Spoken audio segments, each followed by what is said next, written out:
make scrambled eggs for breakfast and dropped it into the soapy water. Whoosh! Several bubbles floated into the air. One landed on Rachel's nose. Pop! She giggled and wiped it away, then started scrubbing the frying pan. The rumble of buggy wheels and the clip-clop of a horse's hooves pulled Rachel's gaze back to the window. When the horse and buggy came to a stop near the barn, Uncle Ben stepped down, followed by Aunt Irma and Rachel's cousins, Mary, Nancy, Abe, and Sam. Rachel saw Mom drop a towel into the laundry basket and hurry over to greet them. Grandpa set his shovel aside and headed toward Uncle Ben's buggy. Pap and Henry put their tools down and joined them.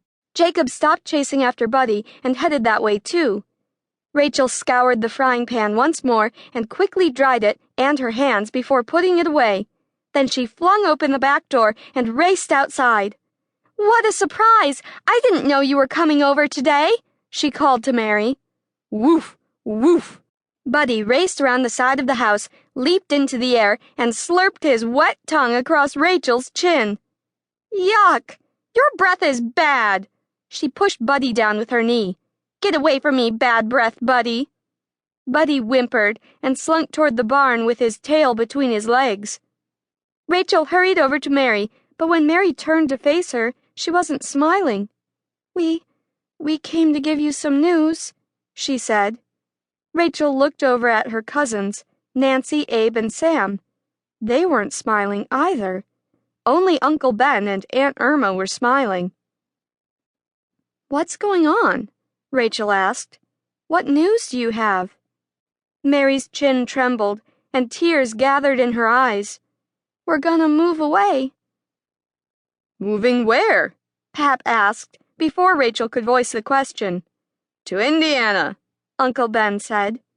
Rachel looked back at Mary, and Mary gave a slow nod. "It's true." Everyone began to talk at once. "Why are you going to Indiana? How soon do you plan to move? Is your place up for sale?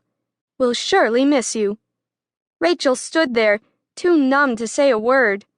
Mary couldn't be moving. She had been Rachel's friend since they were little. "Oh, what will I do without Mary?" she silently moaned. Pap held up his hand. "We can't all talk at once. Let's ask one question at a time, and then my brother, Ben, can answer our questions." "Why are you moving to Indiana?" Mom asked.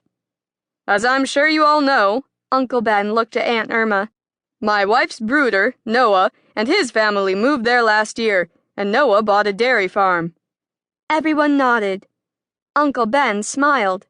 "Noah's dairy business is doing real well, and he asked me to move to Indiana and be his partner." "But you started working at the buggy shop not long ago," Henry said. "Why would you want to quit your new job and move to Indiana?"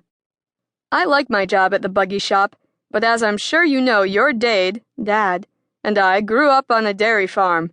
I'm sure I'll enjoy working with the cows on Noah's farm even more," Uncle Ben replied. Hearing that Mary and her family would be leaving was the worst possible news. Rachel bit off the end of her thumbnail and spit it on the ground. She'd been trying to give up her nervous habit of nail biting, but it was hard not to feel anxious about her best friend moving away.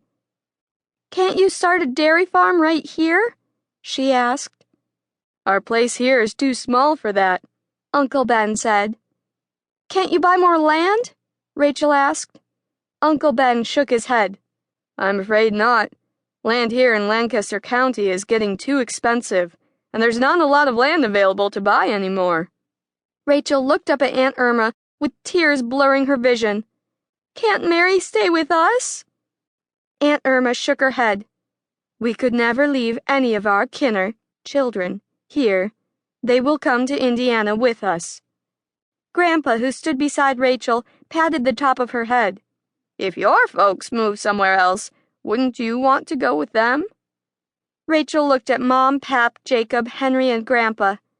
As much as she liked her home here, she knew if Mom and Pap decided to move, she'd want to go with them. Yes, she said in a near whisper. "I'd want to move too."